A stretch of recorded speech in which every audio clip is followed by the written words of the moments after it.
அவர்கள் கடந்த சட்டமன்ற தொடரில் அறிவித்தார். கும்பகோணத்திற்கு ஒரு எம்ஆர்எஸ்க்கு நிச்சயமாக அறிவிக்கப்படும் என்று தரப்படும் என்று அறிவித்தார்.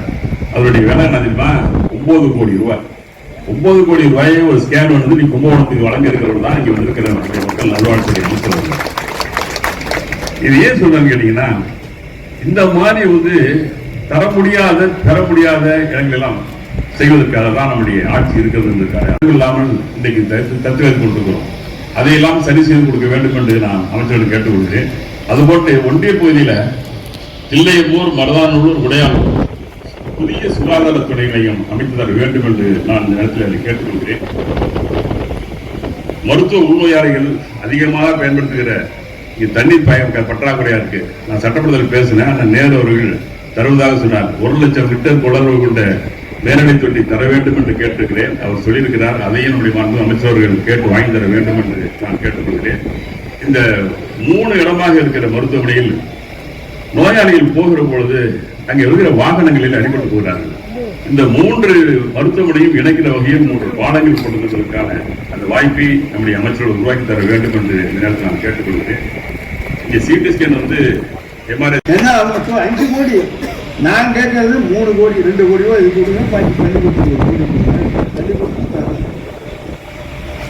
அதனால மருத்துவம் எவ்வளவு முக்கியமானது என்பதை இந்த நேரத்தில் வந்து பார்த்து கேட்டு நம்முடைய அரசு சார்பில் நம்ம டிஎம்எஸ் வந்திருக்கிறாங்க. கும்பகோணத்துக்கு ரொம்ப கடவுப்பட்டவர் பல வகையில் பல இது அதெல்லாம் நேரம் சொல்லக்கூடாது. அந்த வேலை பார்த்தீங்கன்னா யூஜிடி இந்த சாக்கடை எல்லாம் வந்து போய் சரியா இல்லை. அதுக்கு பின்னாடி இந்த மருத்துவமனைகளில் ஒரு கமிட்டி இருக்கும், அட்வைசரி கமிட்டி. அதில் நான் ரொம்ப நாள் அந்த கமிட்டியில் இருந்திருக்கேன். ரோட்ரி இந்த மாதிரி பல இதெல்லாம் போட்டு அதில் இருப்பாங்க. அதில் இருக்கிற போது நிறைய காரியங்களை நாங்கள் செய்து கொடுத்துருக்கிறோம். ஒவ்வொரு பிளாக் போட சிம்ப் ரோடு, இந்த மாதிரி வடிகால் வசதிகள், அந்த மாதிரி பல காரியங்களை அந்த கமிட்டி மூலமாக அரசாங்கத்தில் பணம் இல்லாமலே அவர்களுடைய நல்ல எண்ணம் கொண்ட பல சமுதாய தொழிலில் ஈடுபடக்கூடியவர்களாலும் நிறைய கும்பகோணத்தில் இருக்காங்க. வெளியே தெரியாமே இருக்காங்க. அவங்கெல்லாம் காட்டிக்க மாட்டாங்க. ஆனால் அவங்களெல்லாம் பயன்படுத்தி செஞ்சுக்கிட்டு அந்த கமிட்டி ரொம்ப ஓய்வுபடும். நான் அமைச்சர் நேரத்தில் கேட்டுக்கிறது, நீங்கள் பணம் கொடுக்க வேண்டியதில்லை, அது மாதிரி மனம் உள்ளவங்களை பயன்படுத்துகிறவர்களுக்கு அந்த கமிட்டியை போடுங்க. போட்டீங்கன்னா நிச்சயமாக அவர்களை வைத்து சின்ன சின்ன காரியங்களை எல்லாம் நாங்கள் பாருங்க. 10 வருஷமா அந்த கட்டத்தை கட்டி லிப்ட் இல்லாமல் இருந்தது.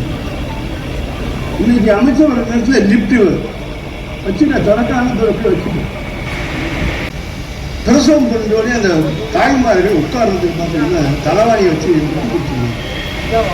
அதுக்காக எல்லா மருத்துவ ஆரம்ப சுகாதாரங்களுக்கு 2 படுக்கை சாவி கொடுக்கும். இதெல்லாம் நான் சொல்றது இல்லை, ஆனால் ஆஸ்பத்திரியில் பண்ணுங்க பார்த்தீங்கன்னா எல்லா ஆஸ்பத்திரியும் இருக்கும். அது மாதிரி இன்னைக்கு இந்த ஆஸ்பத்திரி பொறுத்த வரைக்கும் நம்முடைய அமைச்சர்களை கேட்டுக்கொள்வது, பேர் பலகளை பார்த்தீங்கன்னா மருத்துவ எண்ணிக்கை அதிகமாக இருக்கு. வந்திருக்கிற டாக்டர் தான் எண்ணிக்கை குறைவாக இருக்கு. என்னன்னு கேட்டால் அவங்க யூஜி படிக்க போயிருக்காங்க சார். படித்து முடிச்சுட்டு வர வரைக்கும் அந்த இடம் வேக்கண்டாக தான் சொல்லுவோம்.